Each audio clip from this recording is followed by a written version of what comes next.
a real end, not a ceasefire, an end. So something that would be permanent. Giving up entirely. That's okay too. Are you close there? Is that possible? Is that possible in the next 24 Why not? Certainly possible. Complete give up. That's possible, yeah.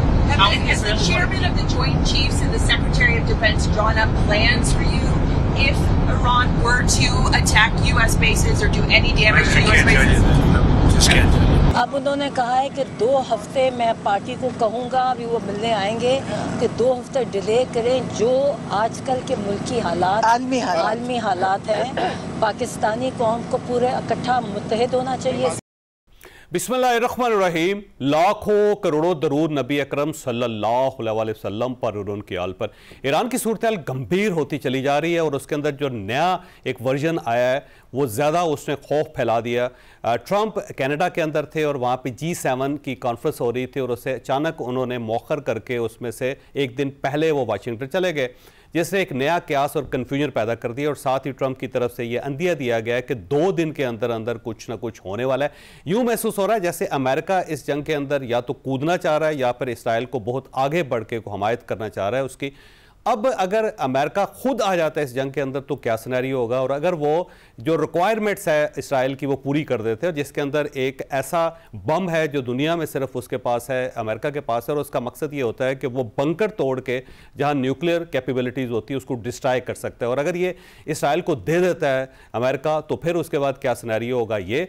और Iran की तरफ से मुसलसल missile चलाए जा रहे हैं और उसके जवाब में इसराइल की तरफ से भी चलाए जा रहे हैं। तो इस वक्त जो तेहरान के अंदर सूरत हाल है, जो इसराइल के अंदर सूरत हाल है, आने वाले दिनों में इस जंग की नौयत क्या होगी, सूरत हाल क्या होगी, ये सारे इश्यूज हम आज के शो में डिस्कस करेंगे। और साथ साथ आज इमरान खान साहब की तरफ से ये अंदिया दिया गया है कि हालात बहुत ख़राब हैं, इसलिए उन्होंने अपनी तहरीक मौखर करने का फैसला कर लिया या ऐलान कर लिया है। तो क्या इमरान खान साहब तहरीक चलाना नहीं चाह रहे थे या फिर वो वाकई हालात की संगीनी को ज़हन में रख के उन्होंने कहा है कि इसको थोड़ा सा आगे बढ़ा देते हैं। ये सारे इश्यूज़ हमारे आज के शो का हिस्सा होंगे। हमारे साथ तशरीफ़ रखते हैं फैज़ुल्लाह न्याई साहब, सीनियर सहाफ़ी तजियाकार हैं, और इस्लामाबाद में हमारे साथ तशरीफ़ रखते हैं major general retired Tahir Rashid Khan साहब, दिफाई तजियाकार हैं, और हमारे साथ एक स्पेशल गेस्ट है मोहम्मद हुसैन बाकरी साहब। तेहरान के साथ इनका ताल्लुक़ है, पाकिस्तानी हैं लेकिन पूरी ज़िंदगी तेहरान में रहे हैं, वहाँ पे इकबाल फोरम भी चला रहे हैं और तेहरान की सारी सूरत हाल को और जो इस वक्त जंग है उसकी सूरत हाल को भी बड़ी अच्छी तरह ये जानते हैं। तो सबसे पहले बाकरी साहब आपकी तरफ आएंगे, फरमाइए सर ताज़ा तरीन सूरत हाल क्या है तेहरान के अंदर, और इसराइल की तरफ से जो हमले हो रहे हैं उसका क्या रिजल्ट निकल रहा है? जी अस्सलाम वालेकुम जावेद साहब, बहुत शुक्रिया दावत करने पर। अच्छा, अनफॉर्चुनेट ये है कि पाकिस्तान शायद उस तरह की खबरें पाकिस्तान में आ नहीं रही है जो रियलिटीज है। तेहरान के अंदर तकरीबन पहले 4 दिन से डिफरेंट जगहों के ऊपर अटैक हो चुका है, मिसाइल के थ्रू, अच्छा ड्रोन्स के थ्रू, और इवन के इनके जो फाइटर्स हैं उनकी बम्स भी गिरे हैं। सबसे ज्यादा नुकसान हुआ है ईरान की वेस्ट साइड पे, जहाँ पे IRGC की तकरीबन बहुत बड़े तनसीबात भी है। वहाँ पे जो टाउन्स बने हुए हैं, वहाँ पे जो हाउसिंग सोसाइटीज हैं वो सब IRGC के हैं और बहुत सारा IRGC के सिपाही वहाँ पे भी रहते हैं। अभी तक तकरीबन 18 बार वेस्ट ऑफ तेहरान को हिट किया गया है। आपने विजिट भी कर चुके हैं। ईरान मॉल जो ईरान का सबसे बड़ा मॉल है उसके पीछे और आबशार के पीछे जो जितने भी फैसिलिटीज थे उन सबको हिट किया गया है। तेहरान की नॉर्थ साइड जहाँ पे जनरल्स रहते थे, जहाँ एलीट क्लास ऑफ ईरान रहते थे, उन जगहों पे भी जो रेजिडेंशियल एरियाज है उन जगहों पे भी हिट किया गया है। अभी तक तेहरान में तकरीबन 115 शहीद हो चुके हैं और मोर देन 600 जख्मी है। ठीक है, ये अभी अभी की सूरत हाल है तेहरान की। अच्छा, ये फरमाइएगा, आज एक खबर आ रही थी खातमुल अंबिया जो हेडक्वार्टर है उसको जो नए मेजर जनरल हैं उनका नाम अली शादमानी साहब है, उनको भी शहीद कर दिया गया। इसराइल ये क्लेम कर रहा है। जी, इसराइल ये क्लेम कर रहा है। देखिए, जब हम हिस्ट्री को देखते हैं, स्पेशली 2 साल पहले की जो इसराइल की जितने भी बयानात हैं, आज तक ये साबित होता है कि इसराइल जो इद्दिया करता है मोस्ट प्रोबेबली वो ठीक ही होता है। और जब वो कहते हैं कि किसी को असैसिनेट किया गया तो ये तकरीबन 8-10 घंटे के बाद उसकी कंफर्मेशन आती है। इस वजह पे और इस बिना पे मैं ये कह सकता हूँ कि ये कंफर्मेशन 5-6 घंटों में आ जाएगी और उनकी जो खातमुल अंबिया की हेडक्वार्टर थे उनके ऊपर हिट किया गया, ये बिल्कुल दुरुस्त है। अच्छा, ये फरमाइएगा ईरान की तरफ से क्या हो रहा है इस वक्त, क्या मूवमेंट है? देखें 7 तकरीबन जून से ईरान ने अभी तक लेटेस्ट अभी 15 मिनट पहले इन्होंने 50 जदीद बैलिस्टिक मिसाइल्स फायर किए जो 1-2 मिनट में पहुंच रही है टेल अवीव के ऊपर। इसका मेन मकसद बेमुना न्यूक्लियर फैसिलिटी है और हैफा के अंदर उनकी पावर प्लांट से और टेल अवीव के अंदर इनकी 4-5 ऐसे इदारे हैं जो ये समझते हैं कि मोसाद का हेडक्वार्टर है। तो ये तकरीबन 1-2 मिनट में हिट हो जाएंगे। अभी तक 7 जून से अभी तक ईरान ने 560 मिसाइल इसराइल के ऊपर फायर की है, जो प्रोबेबली 75 to 80% इंटरसेप्ट हो चुकी है इसराइल की आयरन डोम और टार्ट जो कि यूनाइटेड स्टेट ने दिया हुआ था इसराइल को, और 25 to 20% ईरान की जो मिसाइल्स है वो गिर चुके हैं और बड़े नुकसानात के साथ भी। इसराइली खुद कह रहे हैं कि अभी तक हमारे करीब 30% मर गए हैं और मोर देन 500 इंजर्ड हैं। तो लेकिन बहुत ज्यादा सेंसरशिप है इसराइल के अंदर, ना आप पिक्चर शेयर कर सकते हैं, ना तो ऑफिशियल कोई स्टेटमेंट आ रहा है, ना बाहर के जो रिपोर्टर्स हैं उनको रिपोर्टिंग करने की कोई इजाजत मिल रही है। लेकिन अभी तक कंफर्मेशन उनकी अपनी बताई हुई आदाद ये है कि तकरीबन 30% मर गए हैं और more than 500 to 600 people injured है। तो Iran is very much ready for a long haul और मुझे लगता है कि ये लोग एक लंबी जंग के लिए तैयारियां कर रहे हैं। इनके पास तकरीबन 17,000 से 18,000 डिफरेंट टाइप ऑफ मिसाइल्स हैं और ये तकरीबन हर रात को 50 से 100 के दरमियान इनकी तरफ फायर कर रहे हैं। अभी की सूरत हाल ही है जी। ठीक, आप साथ ही रहिएगा। जनरल साहब आपकी तरफ आना, ये फरमाइए सर, ये अगर अमेरिका कूदता है, क्योंकि जो ट्रंप का दौरा मुख्तसर करके वाशिंगटन वापस आना, फिर जो उन्होंने फ्रेंच प्रेसिडेंट को कहा कि आपको अंदाज़ा नहीं है कि कितनी ज़्यादा अर्जेंसी थी जिसमें मैं यहाँ पे आया हूँ, और 2 दिन उन्होंने कहा जी बस देखें उसके बाद होता क्या है। तो ऐसा लगता है कि वो इस जंग में या कूदना चाहते हैं या इसराइल को सपोर्ट करना चाहते हैं। अब अगर वो खुल के इसराइल को सपोर्ट करते हैं तो क्या सिनेरियो होगा? अगर अमेरिका इस जंग के अंदर शामिल हो जाता तो फिर क्या सिनेरियो होगा? मैं ये समझता हूँ जावेद साहब कि अमेरिका खुद इसमें डायरेक्ट शामिल होना नहीं चाहता। ये इजराइल है जो उसको ड्रैग करना चाहता है। और जैसे आपने कहा कि ट्रंप साहब एक दिन पहले ही G8 समिट को छोड़ के वापस वाशिंगटन चले गए और उन्होंने कहा कि मेरा जो सिचुएशन रूम है उसको तैयार करें और मैं वापस आके और सारी सूरत हाल का जायजा लेता हूँ। बट जो लेटेस्ट उनकी ट्वीट आई है वो ये कह रहे हैं कि मैं सीज फायर से आगे एक अमन का रास्ता जो है उसको तलाश करना चाहता हूँ और अमन को मौका देना चाहता हूँ। देखिए, अगर अमेरिका इस जंग में कूद पड़ता है या इसराइल उसको ले आता है, जैसे आपने कहा कि उनके पास जो बंकर बस्टर बॉम्ब्स हैं जो इन्होंने अफगानिस्तान में भी चलाए, डेजी कटर इन्होंने तोरा बोरा में चलाए, तो फिर अगर ये डायरेक्ट इन्वॉल्व हो जाते हैं तो उन्हें अमेरिका को ये एहसास होना चाहिए कि उनका सेंटकॉम का जो हेडक्वार्टर है फॉरवर्ड वो कतर में है, उनका जो 5th नेवल फ्लीट है वो बहरीन में है, उनके स्टेल्थ बॉम्बर जो है वो यूएई में है, उनकी एक बड़ा लॉजिस्टिक बेस जो है वो कुवैत में है, और एक जो इनका साउथ चाइना सी में था बैरी बेड़ा उसको भी ऑर्डर मिले हैं कि वो भी पर्शियन गल्फ या अरेबियन सी की तरफ मूव करे।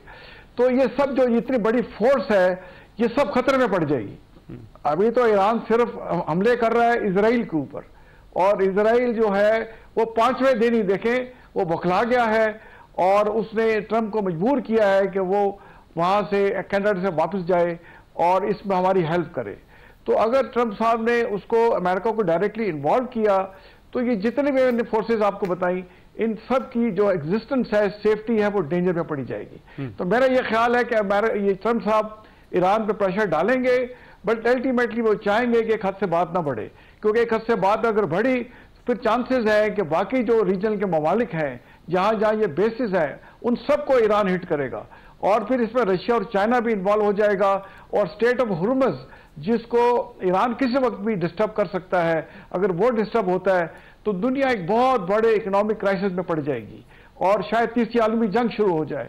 तो इन सब चीज़ों से ट्रंप बचना चाहेंगे और वो चाहेंगे कि एक किसी तरीके से सुलह सफाई हो जाए और ईरान के साथ कोई मुआहदा हो जाए। बट अगर उनके साथ ईरान मुआहदा कर लेता है तो फिर उसको इस जंग की जरूरत नहीं थी। तो मेरा नहीं ख्याल ईरान इस तरीके से आप किसी छोटी बात पे एग्री करेगा जब तक कि उनके इस हक को कि वो जो है एक पुरअमन उनको हक दिया जाए न्यूक्लियर फैसिलिटीज को यूज करने का, और साथ ही साथ जो मेन इशू है कि फ़लस्तीन को उसका तस्लीम किया जाए और टू स्टेट सोल्यूशन की तरफ जाया जाए। जब तक ये नहीं होता, आई थिंक ईरान पीछे नहीं हटेगा। जी ठीक। अच्छा नई साहब, आप फरमाइएगा कि ये जो सूरत हाल है, ज़ाहिर है यहाँ अफ़गानिस्तान के अंदर अगर अमेरिका आए या रशिया आए या फिर ईरान के अंदर आए तो पाकिस्तान उससे मुतासर होता है।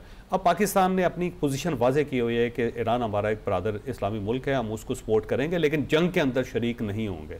अब अगर यहाँ पे जंग शुरू हो जाती तो पाकिस्तान कितनी देर रेजिस्ट कर सकेगा? शुक्रिया जी। तो सब देखें, पहले तो ये देखें कि पाकिस्तान के मारूजी हालात क्या हैं। ग्राउंड रियलिटी ये है कि हमारा जो ईस्टर्न बॉर्डर है वो ऑलरेडी फ्लेयर्ड अप है। ठीक। यानी कि ये 6 मई से पहले या चलो 22 अप्रैल से पहले हमारा ऐसा कोई वहाँ पे, ठीक है इंडिया के साथ हमारी हमेशा टेंशन थी, eyeball to eyeball रहे हैं, हमारी पास वहाँ पे कोई नहीं थी। अफगानिस्तान ऑलरेडी पिछले ऑलमोस्ट 45 साल ही कर लें कि वो एक वहाँ पे जो है एक वो पूरी तरह डिस्टेबलाइज्ड है। अब पाकिस्तान कैसे अफोर्ड कर सकता है कि ईरान के अंदर भी हो जाए, तो फिर हम कहाँ जाएंगे? चारों तरफ से हम घिरे हुए होंगे। हमारी तरफ से हर तरफ, पहली बात तो ये है हर तरफ से हमारी तरफ जो है पाकिस्तान जो है कतई ये नहीं सोचेगा कि ईरान को डिस्टेबलाइज किया जाए, उसके अंदर चाहे रिजीम चेंज हो जाए, चाहे ईरान को एनाहिलेट किया जाए। ठीक है। दूसरी बात यह है जी कि फ़र्ज़ किया, पहले तो मैं बिल्कुल एक डिस्क्लेमर दे दूं कि अगर आप ये समझते हैं कि ईरान को इजराइल शिकस्त दे पाएगा तो मेरा ज़ाती आंसर है एब्सोल्युटली नॉट। ठीक है। लेकिन चलो वर्स्ट के सिनेरियो कि ईरान को उसे शिकस्त दे दिया, रिजीम चेंज करके एक बहुत बड़ा क्राइसिस आ गया, तो बाय डिफॉल्ट जो है फिर पाकिस्तान फिर खुद ब खुद फिर उसके अंदर है। तो हमारे लिए dam if you don't dam if you do and dam if you don't, कि हम बिल्कुल फंसे हुए हैं। फिर मत भूलें कि ऑलरेडी अमेरिका के और इंडिया के स्ट्रेटेजिक अलायंसेस हुए हैं बहुत सारे। ठीक है। वो किस वक्त कहाँ पड़े हैं? इजराइल, यूएसए और इंडिया, ग्लोबल साउथ जो है। फिर क्या होगा? फिर पाकिस्तान से ज़्यादा चाइना जो है वो आके विक्टिम हो जाएगा कि China 13 million barrel a day तेल जो है इंडियन ओशन से इंपोर्ट करके रोजाना ले रहा है। उसकी एनर्जी नीड सुपर पावर है, लेकिन तकरीबन उसकी 80% एनर्जी नीड्स जो है वो इंपोर्टेड है। तो आप जब इस सूरत हाल में चाइना जो है वो तो लेम डक की तरह इनकेपेसिटेटेड होगा। चुनाचे खातर जमा रखें कि 4 मुल्क जो है वो ईरान के जामन है, इसलिए नहीं कि हम कोई जज्बा हुर्रियत से या कोई इस्लामी उम्मत से नहीं, हमारी एक स्ट्रेटेजिक जो है पोजीशन जो प्लेसमेंट है या हमारी जो कंपल्शंस है कि टर्की, रूस, ईरान, पाकिस्तान और चीन, 4 मुल्क जो हैं ये एक गारंटी करेंगे। और फिर देखेंगे जी चीज़ें आसान इतनी नहीं है, चीज़ें बहुत डिस्गाइज में है। हर मुल्क वॉच करके बैठा है, हर मुल्क ने अपनी भी कैलकुलेशंस की हुई हैं, उनके पास इंफॉर्मेशन बहुत ज़्यादा है। उन्होंने कितना एक ईरान को फोर्टिफाई किया हुआ है। अगर ये बातें हमारी समझ में आ रही हैं तो उनकी समझ बहुत ज़्यादा आ रही हैं और आनी चाहिए। मेरा ख्याल ये है कि ईरान ने कल एक वार्निंग दी थी जो उसने अमल नहीं किया। सारा दिन उन्होंने ड्रम बीटिंग की कि हम तेल अवीव, हैफा और एक और शहर का नाम लिया, हम इसको दिन बना देंगे। आज फिर वो यही कर रहे हैं। हो सकता है कभी बाकी सब कह रहे हैं, हो सकता है ये भी शुरू कर दिया। कल के तो ट्रम्प का जाना जो है बेसिकली वो कुछ कर ले। इस वक्त मैं नहीं समझता पैनिक है, उसमें गौर जरूर करेंगे कि उनके जो मैसिव जो पेनिट्रेटर्स हैं, जिसको कहते हैं MOP कहते हैं, और मैसिव ऑडियंस पेनिट्रेटर है, वो GBU-57AB, वो B-52 स्टेल्थ बॉम्बर जो है, जैसे जनरल साहब ने कहा है टोरो बोरो पे क्या किया था, इन्होंने यही बम मारे थे, मतलब MOAP मारे थे वहां पे, लेकिन MOP उससे भी ज्यादा सख्त है। बल्कि वो तो ये 30,000 जिसको पाउंड है, जिसको आप ये कहेंगे जी आप कोई 12-13 टन का एक है। तो इस वक्त कोई बंदा जो है ना, उन्होंने गेज करके करना है कि चाइना को एंटाइज करना। फिर चाइना बहुत सी चीजें जो है अब यहाँ से नहीं कंट्रोल कर रहा, वो सैटेलाइट से कंट्रोल कर रहा है। उसके पास अब सारा कुछ है। वो साउथ चाइना सी में अप्लाई कर चुका है, जो साइबर अटैक, वो इंडिया के अंदर साइबर अटैक कर चुका है। यही ब्लैकआउट्स हुए, सारा कुछ हुआ है। और फिर उनकी जो रेंजेस है और सारी जो उनकी जो नेविगेशन सिस्टम है, वो जितने दुनिया के 4 बड़े सैटेलाइट आए, एक यूएसए के जीपीएस, एक रशिया का, एक तकरीबन सारे यूरोप का है, और एक चाइना का। और ये बहुत, चाइना ये नहीं कि मेरे ख्याल इससे ज्यादा, लेकिन उतना करता है कि फॉर एग्जाम्पल 5G है तो उसने कहा ये 5.5G है। अगर ये 5.5 है तो मेरा ख्याल है China is the main factor. और चाइना ऑलरेडी है, और आज जो शी जिनपिंग का जो बयान आया है वो बड़ा ही एक बड़ा कैलकुलेटेड, चाइना ये बयान नहीं देता। उन्हें कहा जी कि आप यूएसए, उसके बगैर भी दुनिया होगी, यानी कि ये बयान देना कि यूएसए के बगैर दुनिया होगी, इसका मतलब दुनिया जो है उसे आगे बढ़ना है, तो चाइना दरम्यान में आ गया। बिल्कुल, मैंने ब्रेक लेनी है, लेकिन आपके पास बाकरी साहब, आपके पास सवाल छोड़ के जा रहा हूँ कि कुंभ के करीब ईरान की न्यूक्लियर साइट है और जाहिर वो टनल्स के अंदर है, और उसको ब्रेक करने के लिए अमेरिकन बम की ज़रूरत है, और वो बम जो बंकर बस्टर है वो सिर्फ अमेरिका के पास है इस वक्त, किसी दुनिया के दूसरे मुल्क के पास नहीं, और फिर उसको कैरी करने वाला जहाज़ भी सिर्फ अमेरिका के पास है। ज़ाहिर है इसराइल चाहता है कि अमेरिका उसको दे, लेकिन अमेरिका ज़ाहिर है अपनी टेक्नोलॉजी किसी के हवाले नहीं करना चाहता। अब अगर वो बम इस्तेमाल हो जाता है तो उस साइट का बनेगा क्या उसके बाद कभी भी ईरान न्यूक्लियर पावर नहीं बन सकेगा? एक छोटी सी ब्रेक, और ब्रेक के बाद दोबारा जरूरत।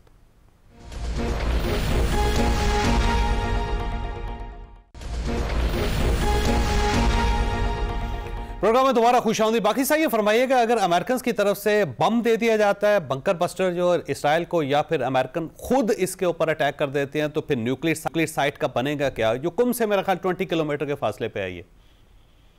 जी जावेद साहब, देखिए अमेरिका अभी तक भी फुल सपोर्ट दे रहा है इसराइल को, जैसा कि उन्होंने टॉट की बैटरीज दी थी, अभी तक भी F-35 उनकी अमेरिका का ही है। तो मुझे नहीं लगता कि वो अभी इस पोजीशन में कि कोई और चीज नया दे दे। ट्रम्प साहब का अभी मैं उनका ट्वीट पढ़ रहा था कि ईरानियों के पास डिफेंस और मिसाइल सिस्टम बड़ा जबरदस्त निकला, इन्होंने बड़े जबरदस्त मुजाहरे की, लेकिन उनको पता है जो चीज अमेरिका के पास है वो किसी और के पास नहीं है। इस ट्वीट से मतलब ये है कि अगर ये करना चाहें तो they will do it themselves. ये इसराइल को नहीं देंगे, ये B-5 की जो एरोप्लेन है उसको यूज करेंगे, और मेन टारगेट होगा फोर्दो की जो न्यूक्लियर साइट है। और फोर्दो की जो न्यूक्लियर साइट है बकौल इसराइल, इसमें 60% मोर देन 60% यूरेनियम एनरिचमेंट हो रही है, और इनका मेन टारगेट ये है कि फोर्दो की जो न्यूक्लियर तंसीबात है उसको कंप्लीटली डिस्ट्रॉय किया जाए। तो ट्रम्प साहब अगर ये कह रहे हैं कि हम अभी भी उनका मीटिंग चल रहा है कि हम डिसाइड करेंगे कि हम कैसे इसराइल का मदद करेंगे, अभी तक तो वो भरपूर मदद कर रहे थे। इसका मतलब ये है कि मैं थोड़ा डिसएग्री हूँ जनरल साहब से, with a lot of respect. मुझे लगता है कि अगर ये सबसे पहले तो ट्रम्प साहब कोशिश ये कर रहे हैं ईरानियों को मनवाएं कि आप नेगोशिएशन टेबल पर वापस आएं, और हमारा जो मतलूब नेगोशिएशन और हमारा जो एग्रीमेंट है उसके ऊपर साइन करें। वो एग्रीमेंट ये कहता जी।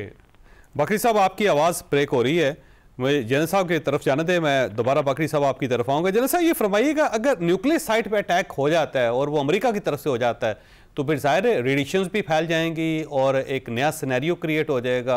कुंभ जो शहर है, जो मजहबी शहर है ईरान का, वो इंतहाई करीब है उसके, ज़ाहिर है वो भी डैमेज होगा इससे, तो फिर इस पूरे खित्ते पे क्या असर पड़ेगा उसका?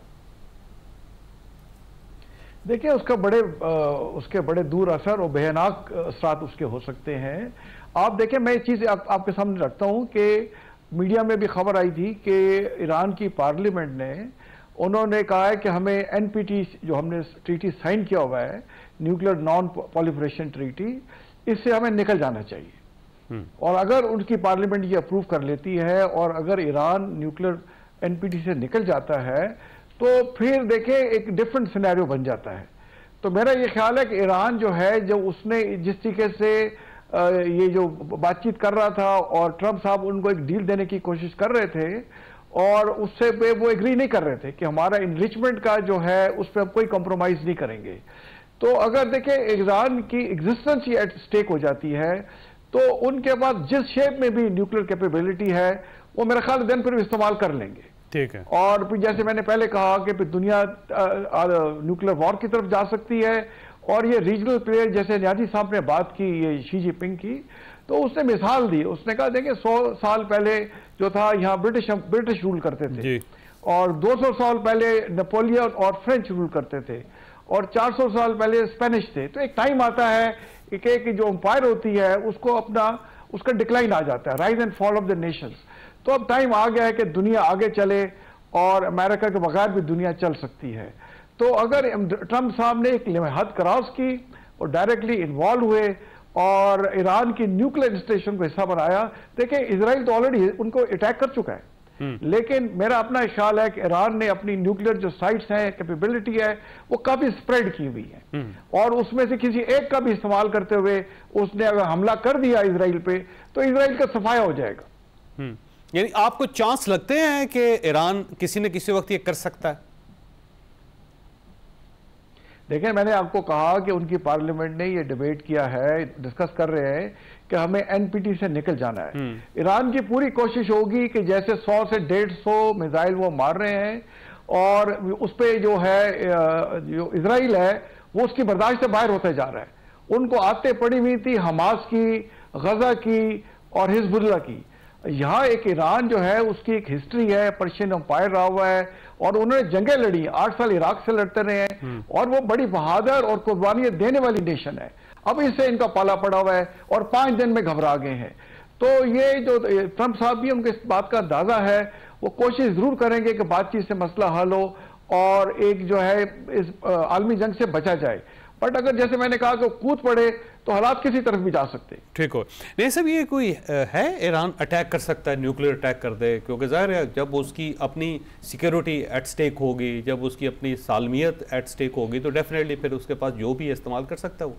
मेरे ख्याल में ईरान जो सबसे लीथल वेपन है उसका, वो इजराइल को जो कोर्स करके गुस्सा दिला के ज़्यादा इम्कान है कि इजराइल कर दे। और कोई ऐसी, ईरान बहुत बड़ा मुल्क है, 10 लाख, जैसे जनरल साहब ने कहा 10 लाख बंदा उन्हें शहीद करा इराक के खिलाफ। यूएसए मैं कहता हूँ कि पूरी उसके साथ माइट के साथ था, इजिप्ट, इराक, अपना Jordan, Saudi Arabia, gulf country, ऐसी सप्लाई थी उसकी वेपन्स की और लॉजिस्टिक्स की कि अब तक सब नहीं। सद्दाम हुसैन को, सद्दाम हुसैन के साथ खड़े थे और ईरान लड़ता रहा। 82 के अंदर पार्लियामेंट पे हम लोग 73 बंदे बेचारे शहीद हो गए, प्रेसिडेंट शहीद हो गया, प्राइम मिनिस्टर शहीद हो गया। उनके ये जो शहादतें हैं ना, अब देखिए कोई मुल्क है, पहले दिन उनकी कितनी बड़ी बड़ी शहादत हुई। फौजी क्या था, मेरा अपना ख्याल था कि जवाब आएगा, लेकिन 3-4 दिन में ये अपने आप को जो है रीड्रेस करेंगे और जो रीग्रुप करेंगे फिर करेंगे। वो रात उन्होंने हमला कर दिया, तो बड़ी रिजिलियंट एक कौम के तौर पे है। और देखें कितनी असूल के ऊपर खड़े हैं। जैसे ही आया पहला जो इस्लामी हुकूमत कायम हुई, तो पहला जो चीज़ थी उन्होंने हमास, अपना फ़लस्तीन के जिहाद की सपोर्ट किया। हमास तो खैर बाद में 5-6 साल बाद वजूद में आई, तो उन्होंने उसके जिहाद की सपोर्ट किया। उस दिन से लेके कंसिस्टेंटली उसके ऊपर कोई कंप्रोमाइज़ नहीं किया उन्होंने, हालांकि खुद शुरू से क्राइसिस से निकलते रहे। मेरा ये ख्याल है जी कि ईरान जो है, इजराइल जो है, वो उसको जो कुछ हो चुका है उससे इतना नर्वस नहीं है। उसने भी उसको खासा रैटल किया है।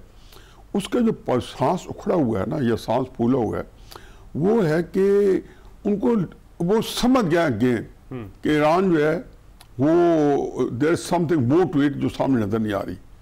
उनका ख्याल था जब इतना दहशत फैलाएंगे और ईरान हमास पाख्ता हो जाएगा और ये अटैक्स नहीं होंगे, तो अब वो फियर ऑफ द अननोन जो होता है ना जंग के अंदर, जैसे इंडिया का हमारा इंडिया पे छा गया कि उनको समझ नहीं आ रही थी हमारे साथ कर क्या रहे पाकिस्तान। जब आपको ये पहले जब जनरल साहब जंगें लड़ते रहे होंगे, जंग के अंदर आपको ये तो पता होना चाहिए ना कि हमने अगर जनरल साहब हमला किया तो किस तरह किया, कौन से हथियारों से किया। अगर इनको समझ ही ना आए तो काफ़ी देर तो इनको ये चाहिए कि, तो वो जो एक स्टेज है, ये स्टेज इसराइल की आ गई है कि इसराइल जो है फियर ऑफ द अननोन कि ईरान क्या कर सकता है। और डर गया इसराइल। और देखो एक और बात है जिसको हम इनकॉर्पोरेट नहीं करते, मैं ये जाती तौर पे समझता हूँ, इसके लिए इंडिया का एक बहुत बड़ा एक साख वाला एक है, जो एक दानिश्वर है, एक्स डिप्लोमेट है, भाद्रा कुमार। उन्होंने पहले आर्टिकल लिखा 25 अप्रैल को, उन्होंने कहा ये पहलगाम करवाया है इसराइल और अमेरिका ने, क्योंकि ये ईरान पे हमला करना चाहते हैं, तो पाकिस्तान को इंगेज करना चाहते हैं। अच्छा, 10 के बाद उन्होंने एक नई क्रोनोलॉजी दी उन्हीं भाद्रा कुमार ने, और मैं उनको बड़ा पिछले 15-20 साल से उनको बड़ा उनका एडमायरर हूँ, बड़ा अच्छा लिखते हैं बैलेंस। उन्होंने कहा अब नहीं, ये वो तो था ही था, वो भी अपनी जगह दोस्त है, लेकिन ये साथ चाइनीज का वेपन भी चेक करना चाहते थे। ठीक है, जो इंडिया तो दलील हो देख लेनी, तो यहीं से स्टार्ट करूंगा। नए साहब, आपके पास सवाल छोड़ के जा रहा हूं कि आपका ख्याल ये है कि इसराइल डर गया और उसको इम्कान नहीं था, उसका ख्याल नहीं था कि ईरान इतनी देर नर्वस है। एक छोटी सी ब्रेक, और ब्रेक के बाद दोबारा जरूरत।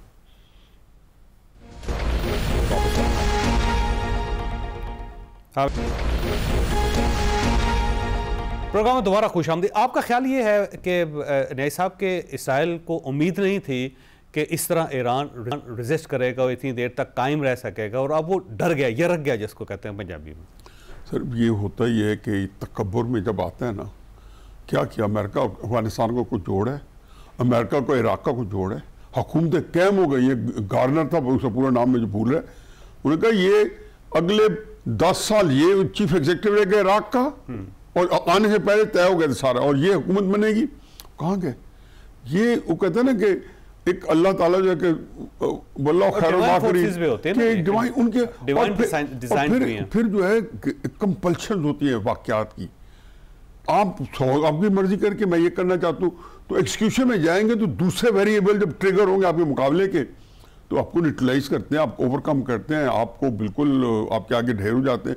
तो इस वक्त ईरान जो है, जो इसराइल जो है, मेरा ख्याल है कि नर्वस बहुत ज़्यादा है, क्योंकि जैसे अमेरिका का अबंडन करके है, तो अब वो बैक चैनल जो है ना, क्योंकि आज कतर के जो फॉरेन मिनिस्टर की प्रेस कॉन्फ्रेंस थी, तो मैंने देख रहा था कि क्या मकसद है, तो उसका लबे लबाब यही था कि मुज़ाकरात होने चाहिए, मुज़ाकरात होने चाहिए। अमेरिका के लबे लबाब सौ कहते रहे कि हम तेहरान तबाह कर देंगे, लेकिन मुज़ाकरात करो, वो एक डेकोर में रख रहे हैं उसने।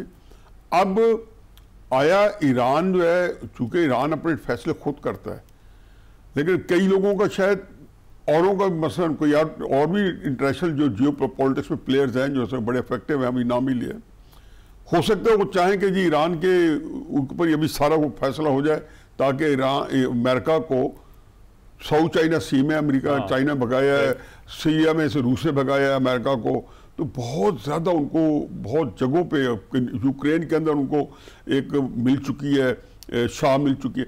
अगर ईरान के अंदर इस वक्त इजराइल को, जो कि अब अगर वो यहाँ से पीछे हटता है, कुछ भी हो शिकस्त तो इजराइल के नाम पे लिखी जाएगी, और अमेरिका जो है चूंकि साथ खड़ा है, तो उसका अपना उसके अंदर हिस्सा बकदर जुस्सा जो है वो मौजूद है। बाकरी साहब, ये फरमाइएगा, ये एक ख्याल है जैसे जनरल साहब ने फरमाया, और पाकिस्तान और ईरान के अंदर और बहुत सारे मुल्कों के अंदर ये सोचा जा रहा है कि किसी वक्त भी ईरान न्यूक्लियर अटैक भी कर सकता है इसराइल के ऊपर, क्योंकि ज़ाहिर है वो कहते हैं तंग आमद बजंग आमद, तो जब तंग हो जाएगा तो उसके अलावा फिर उसके पास ऑप्शन नहीं होगा कि जो कुछ भी है वो कहता है लो जी इस्तेमाल करने लगा हूँ मैं। तो इसका इम्कान है कोई? सर, दस्त ये लग रहा है कि ईरान के पास अभी इस वक्त कोई न्यूक्लियर बम नहीं है। ठीक। इन्होंने अभी तक जो इस्तेमाल किया है, इवन इन्होंने अपने लेटेस्ट हाइपरसोनिक मिसाइल भी इस्तेमाल नहीं किए, और जो इन्होंने अभी तक इस्तेमाल किया है वो 15 से 10 साल पुराने मिसाइल्स और पुराने स्टॉक्स को इन्होंने खत्म करने की कोशिश कर रहे हैं। मुझे नहीं लगता कि अभी ईरान को एटॉमिक बम की कोई जरूरत भी होगी। जैसे जनरल साहब फरमा रहे थे और आपकी दूसरे मुअज़्ज़ज़ गेस्ट भी कह रहे थे, मैं ईरानियों के बारे में 2 बातें आपके सामने रखना चाहता हूँ। एक ईरानी जनरेशन है कारपेट वीवर्स।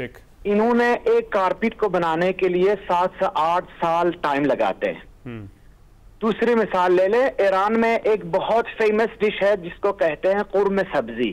कुर्मे सब्जी, कुर्मे सब्जी, ये एक सालन है। एक ईरानी खातून जब कुर्मे सब्जी बनाना चाहती है, वो रात को 8 बजे स्टार्ट करती है और अगले दिन 2 बजे वो तैयार होती है। ठीक है। एक ऐसी कौम है जो अपने एक सालन बनाने के लिए 12 से 14 घंटे टाइम लगाते हैं। एक कारपेट वेव करने के लिए ये 7 से 8 साल का टाइम कंज्यूम करते हैं। तो ईरानी कौम के पास पेशेंस बहुत है। ठीक है। अगर अमेरिका या इसराइल ये सोचता है कि हम 5, 10, 15, 20, 30 महीने में इवन इस जंग को खत्म करेंगे और ईरानी थक जाएंगे, ये थकने वाली कौम तो नहीं है। ठीक है। अभी से मुझे पूरा मीडिया को पता है कि अभी से इस्राएली लोग भागने की कोशिश कर रहे हैं। जरूर भागने की कोशिश ईरानी भी करते रहेंगे, लेकिन आपको पता है रिवोल्यूशनरी गार्ड जो ईरान के अंदर है वो सिर्फ और सिर्फ वतन के ऊपर नहीं लड़ते, उनकी आइडियोलॉजी है कि भाई हमने रेजिस्ट ही करना है, हम खून देंगे। अभी आज मेरी बात हो रही थी, 2-3 हमारे बड़े करीबी दोस्त थे, वो कह रहे थे कि डिफरेंट ऑर्गेनाइजेशंस में 10 लेवल तक चेन ऑफ कमांड का मुहैया किया गया, उनका नाम दिया गया कि अगर आप शहीद होते हो तो आपके बाद इसकी बारी है, उसके बाद इनकी बारी है, तो 10 बंदे तक चेन ऑफ कमांड तैयार है। इसका मतलब ये कि Iran is fully ready for a very long war. बेशक अगर अमेरिका फुर्दों को खत्म कर दे, पूरा एटमी तनसीबात खत्म कर दे, 1.7 मिलियन किलोमीटर का लैंड है, मुल्क है ये, अगर इस सब को भी खत्म कर दे, ईरानी हौसला नहीं खत्म होने वाला। इसलिए मैं समझता हूं अभी साहब ये डिक्लेयर करें कि Iran is the winner of the war, लेकिन अगर ये समझें कि ट्रंप साहब आके जबरदस्ती करके इनसे मुआहिदे का सिग्नेचर करवाएंगे तो that would be a paradise full. क्योंकि अगर ईरान ने सिग्नेचर करना ही होता इस मुआहिदे के ऊपर, ये इतने कुर्बानियां देने से पहले कर लेते। अब इतनी कुर्बानी देने की बात इम्पॉसिबल है कि ईरान इसके ऊपर साइन करे, लेकिन ईरान को मेरा नहीं ख्याल कि किसी भी एटॉमिक बम की जरूरत होगी, क्योंकि इन्होंने तो अभी अपना लेटेस्ट जो मिसाइल है हाइपरसोनिक खैबर और हाइपरसोनिक फतह उसको भी यूज नहीं किया हुआ है। ठीक हो गया। मैंने जनरल साहब आपके पास सवाल छोड़ के ब्रेक लूंगा। जनरल साहब सवाल बड़ा सादा है कि अगर इसरार जाता है इस जंग को, क्योंकि देखें ना अब दो ही है ना, दो मुल्क लड़ रहे हैं, या इसराइल हारेगा या ईरान हारेगा या फिर सीज फायर होगा। अब अगर ईरान की वजह से इसराइल हार जाता है तो फिर उसकी रिट क्या होगी, फिर उसका मयार क्या होगा, फिर उसका स्टेटस क्या रह जाएगा, और क्या इसराइल फिर उसको बर्दाश्त कर सकेगा। छोटी सी ब्रेक हो, ब्रेक हो दोबारा जरूरत।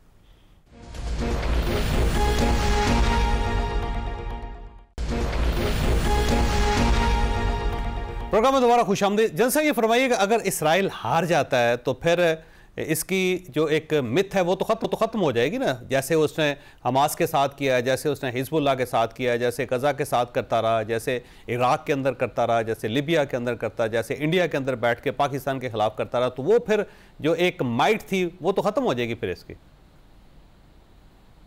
बिल्कुल ख़त्म हो जाएगी। और जैसे यूनाइटेड नेशन की रेजोल्यूशन है 1948 की, जो इनको एक्चुअल इलाका दिया गया था, फिर उस वक्त तक इनकी जो है इलाका महदूद हो जाएगा, और जो फ़लस्तीन के इलाके इन्होंने ऑक्यूपाई किए हुए हैं वो वापस फ़लस्तीन और जॉर्डन को मिल जाएंगे। फिर तो देखें इस मसले का हल ही ख़त्म हो जाएगा। तो फ़लस्तीन का मसला हल हो गया तो फिर तो जंगों की ज़रूरत ही नहीं है। और ईरान का भी यही स्टांस है कि वो इसराइल के ख़िलाफ़ इसलिए है कि उन्होंने फ़लस्तीन को अपने इलाकों से निकाला है और उनको हक वो तस्लीम नहीं करते। तो अगर इसराइल की डिफीट हो जाती है तो फिर तो फ़लस्तीन का मसला हल हो गया, और फिर पीछे कश्मीर का मसला ही रह जाएगा। और ये हनूद और यहूद का जो नेक्सस था, यहूद को शिकस्त हो जाएगी और हनूद को भी अल्टीमेटली शिकस्त हो जाएगी, वरना वो अपने आप ही अंदर से बिखर जाएगा। बहुत अच्छी बात है। नहीं साहब आपकी तरफ आना है, आप पाकिस्तान तहरीक इंसाफ की तरफ आखिरी मिनट रह गए हैं। ये फरमाइएगा, इमरान खान साहब ने तहरीक को मौखर कर दिए थोड़े अरसे के लिए, ये तहरीक करने की जान नहीं है अब इनके अंदर, या वैसे ही समझ रहे कि हालात ख़राब हैं तो इसको थोड़ा अर्सा सस्पेंड कर देते? मेरा ख्याल है कि मैं एक कमेंट में करता जाऊँ जी, वो बड़ा इंपॉर्टेंट है कि इसराइल मत भूलें कि अमेरिका ने पूरे रीजन के लिए आउटसोर्स की हुई है अपनी जो माइट को, क्योंकि इस इलाके के अंदर इसराइल ने अमेरिका को, यही हम कहते हैं सिर्फ अमेरिका जो है कुछ इसराइल अमेरिका को इस्तेमाल कर रहा था, नहीं, अमेरिका के भी सारे इंटरेस्ट होते हैं इसराइल के थ्रू जो थे, यूरोप के भी सिक्योर थे। और शहनशाह ईरान के बाद जो कि उससे पहले मुसलमानों का थानेदार उसको बनाया हुआ था, अब इसराइल के ऊपर यह जिम्मेदारी थी कि पूरे साउथ एशिया को, सेंट्रल जो मिडल ईस्ट को वो कंट्रोल करे। तो मेरा ख्याल है कि वो एक बड़ा सेटबैक होगा अमेरिका के लिए, इस तरह आसान नहीं होगा। फिर वो क्या होता है एक नया कि इसमें ऐसे नहीं विड्रॉ करेंगे। इसराइल की शिकस्त का मतलब है कि अमेरिका इस इलाके के लिए हमेशा के लिए खुदा हाफिज़ क्या हो जाएगा, उसको अपने पूरी बिजनेस समेटना पड़ेगा। देखिए जी, मैं समझता हूँ कि इमरान खान साहब के नज़दीक एक हमाकत के अलावा कुछ नहीं है। हर चीज़ के हालात होते हैं। मतलब आपको अल्लाह ताला ने एक अच्छी सियासी कदो काट दिया है।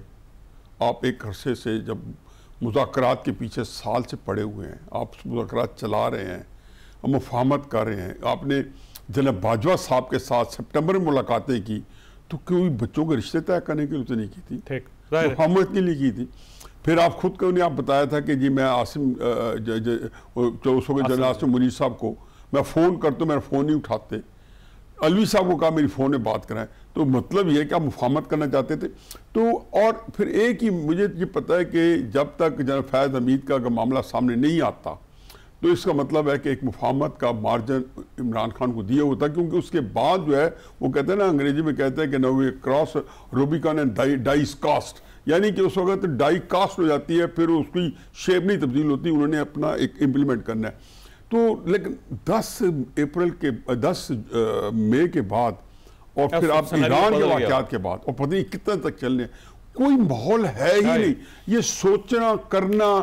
इनफैक्ट उन्होंने जब सोचा भी तो अमेरिका जब सोचा भी से तो उनके दिमाग में हमाकत ये होगी कि शायद इस प्रेशर में शायद मुझे ज्यादा रिलीफ मिल जाए। उनको ये नहीं पता कि ये हालात नहीं है। जब ऐसे हालात थे कि जब सॉल्यूशन जो है पॉलिटिकली बड़ी वीक थी, पाकिस्तान का हालात बहुत कमजोर थे, आपके पास ज्यादा कार्ड्स थे, पब्लिक ओपिनियन थी। अब पब्लिक ओपिनियन भी डिवाइडेड है। पाकिस्तान फौज ने अपनी जो नई इज्जत कमाई है उसने पाकिस्तान की बहुत बड़ी पब्लिक ओपिनियन जो है वो दिलो जान बल्कि से पूरी दुनिया का ओपिनियन बदल गया। और फिर जो आपका रोब दबदबा और एक दुनिया में काम पैदा हुआ है, हम इससे तक मैं तो अपनी 70-72 साल जिंदगी में इससे मुतारिफ नहीं था जो पाकिस्तान की इज्जत और वकार में अब देख रहा हूँ। तो ऐसे माहौल में आपके पास माहौल नहीं है, बस या तो अगर लड़ने आपने तो फिर इंतजार करें, हो सकता है 2-4 साल बाद को माहौल पैदा हो और आपके लिए सरदस्त कोई इम्कान नहीं है। मैं तीनों मेहमानों का शुक्रगुजार हूं। खासा आपने गुफ्तगू सुनी, फैसला आपने खुद करना है। अल्लाह ताला आप और आपके अहले खाना को हर किस्म की मुसीबत से महफूज रखे। अल्लाह हाफिज एंड पाकिस्तान जिंदाबाद।